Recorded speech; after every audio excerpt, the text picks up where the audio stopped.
ফ্যাসিবাদী আওয়ামী লীগ তারা বলেছিল 10 টাকা সেরে চাল, 5 টাকায় কাঁচা জাল, ঘরে ঘরে চাকরি, ডিজিটাল বাংলাদেশ গড়ে তুলবে। আমরা একই চরিত্র দেখতে পাচ্ছি আর একটা দলের মধ্যে।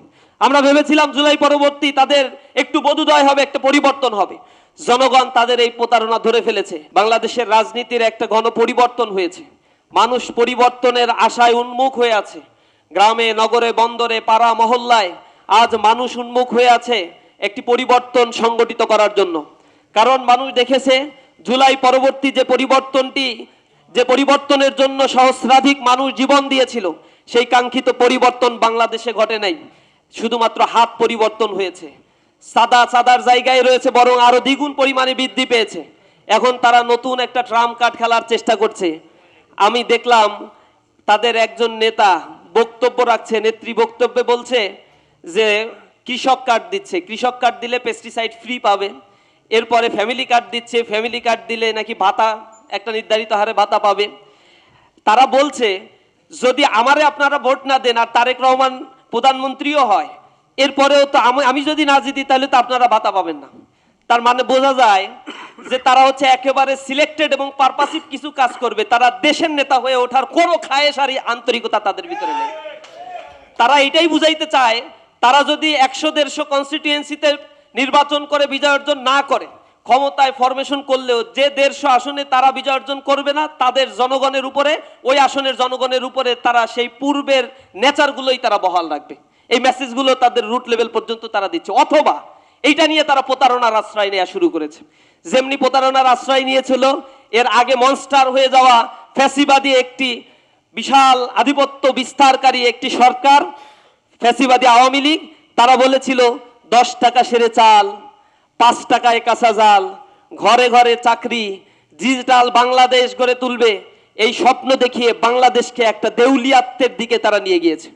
তারা 10 টাকা সেরের চালের কথা বললে যে প্রতারণা তারা করেছিল, বাংলাদেশের মানুষ তাদের এই প্রতারণা পরবর্তীতে বুঝতে পেরেছে। তারা যখন বলেছিল 5 টাকায় কাঁচা জাল খাওয়াবে, 200 টাকায়ও কাঁচা জাল পরবর্তীতে পাওয়া যায় নাই। ঘরে ঘরে চাকরির কথা বলে শিক্ষিত বেকারের সংখ্যা, তারা যখন বাংলাদেশ থেকে বিতাড়িত হয়েছে তখন শিক্ষিত বেকারের সংখ্যা 40 লক্ষ বাংলাদেশে তারা রেখে গিয়েছে। তারা ডিজিটাল বাংলাদেশ, স্বপ্নের বাংলাদেশ করে মাথাপিছু আয় আকাশচুম্বী করে তুলবে। মানুষকে এই স্বপ্ন দেখিয়ে 6,20,00,000 মানুষকে তারা দারিদ্র সীমার নিচে রেখে এই বাংলাদেশ থেকে তারা পালিয়েছে। তারা ব্যাংক লুটের স্বর্গরাজ্যে পরিণত করেছে।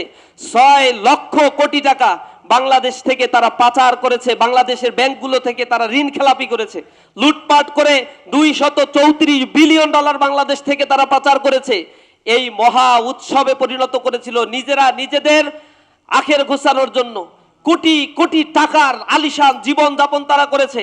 তাদের এক পা ছিল বাংলাদেশে, আর এক পা ছিল বিদেশে। আত্মীয় স্বজন, পাড়া প্রতিবেশী যা ছিল সব বিদেশে অবস্থান করেছে, আর নিজেরা রাজনীতি করে কোটি কোটি টাকা উপার্জনের একটা মেশিন হিসেবে বাংলাদেশে তারা অবস্থান করেছিল। যখনই একটা ধাক্কা লাগছে সব বাংলাদেশ থেকে পলাইছে। আমরা একই চরিত্র দেখতে পাচ্ছি আর একটা দলের মধ্যে। আমরা ভেবেছিলাম জুলাই পরবর্তী তাদের একটু বোধোদয় হবে, একটা পরিবর্তন হবে। জনগণ তাদের এই প্রতারণা ধরে ফেলেছে। এখনো যদি জনগণ জাগ্রত না হয়, এর মাসুল তাদেরকে দিতে হবে। এখন পর্যন্ত এই স্বাধীন সার্বভৌম বাংলাদেশে জুলাই পরবর্তী যে সাম্য আর ঐক্য, মানবিক মর্যাদা, সামাজিক সুবিচারের বাংলাদেশ আমরা দেখতে চেয়েছিলাম, এই সামাজিক সুবিচার প্রতিষ্ঠিত করতে গিয়ে সরকারকে যে ভূমিকা রাখার কথা ছিল তা তারা ব্যর্থ হয়েছে। আমরা দেখেছি একটা দলের আন্তঃকোন্দলের মধ্য দিয়ে 200-এর অধিক তারা মানুষকে পিটিয়ে পিটিয়ে হত্যা করে ফেলেছে। সেগুলোর বিচার হয় না। বিচার বহির্ভূত এই হত্যাকাণ্ডের কারণে আজকে বাংলাদেশের আনাচে কানাচে মানুষ বরং অস্বস্তির মধ্যে আছে।